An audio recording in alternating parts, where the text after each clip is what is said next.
చంద్రబాబు పాలనలో రైతులు తీవ్రంగా నష్టపోయారన్నారు మాజీ సీఎం జగన్. విద్య, వైద్య, పారిశ్రామిక రంగాల్లో విధ్వంసం జరుగుతోందన్నారు. దేవరపల్లిలో పర్యటించిన జగన్ పొగాకు రైతులకు అండగా నిలిచారు. వారి సమస్యలు అడిగి తెలుసుకున్నారు. కూటమి పాలనలో రైతులు రోడ్డున పడ్డారని, రైతుల బలవన్మరణాలు చంద్రబాబుకు కనిపించడం లేదా అని ప్రశ్నించారు.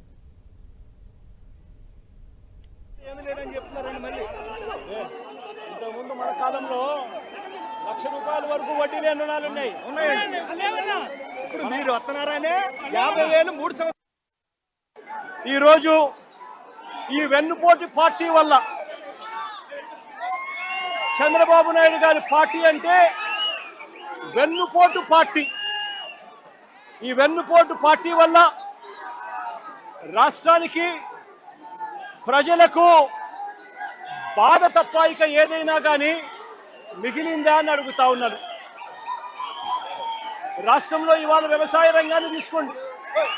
67% జనాభా వ్యవసాయం మీద ఆధారపడి ఉన్న నేపథ్యంలో ఈ 26 నెలలుగా కనీసం ఏ ఒక్క పంటకైనా కూడా గిట్టుబాటు ధరలు వచ్చాయా అని అడుగుతా ఉన్నాను.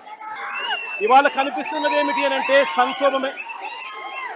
రైతులు ఇవాళ రోడ్డును పడి ఉన్న పరిస్థితులు కనిపిస్తూ ఉన్నాయి.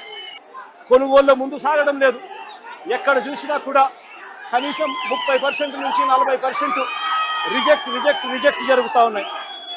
నో బిడ్స్ వేస్తూ ఉన్నారు, రిజెక్ట్ చేస్తూ ఉన్నారు. రైతన్న ఈ సిండికేట్తో రైతన్న తీవ్రంగా నష్టపోతూ ఉన్న పరిస్థితులు కనిపిస్తూ ఉన్నాయి. ఇక్కడ దళారీ వ్యవస్థ పెట్టిరేగిపోయి మొత్తం కొనుగోలుదారులంతా సిండికేట్ అయినా కూడా ఒక్కరిని కూడా బ్లాక్ లిస్ట్ చేయలేదు చంద్రబాబు నాయుడు గారి గవర్నమెంట్. ఒక్కరిని కూడా అరెస్ట్ చేయలేదు చంద్రబాబు నాయుడు గారి గవర్నమెంట్. ఒక్క రైతుకు కూడా భరోసా ఇచ్చే కార్యక్రమాలు ఒక్కటంటే ఒక్కటి కూడా చేయలేదు చంద్రబాబు నాయుడు గారు. వైఎస్ఆర్సీపీ ప్రభుత్వ హయాంలో ఉన్న ఉచిత పంటల బీమా పథకాన్ని చంద్రబాబు నాయుడు గారు రద్దు చేశాడు. ఏ సీజన్ ముగిసేలోగా, ఏ సీజన్లో పంట నష్టం జరిగినా ఆ సీజన్ ముగిసేలోగానే వైఎస్ఆర్సీపీ ప్రభుత్వ హయాంలో ఇచ్చే ఇన్పుట్ సబ్సిడీ కార్యక్రమం ఇవాళ రద్దు చేశారు చంద్రబాబు నాయుడు గారు.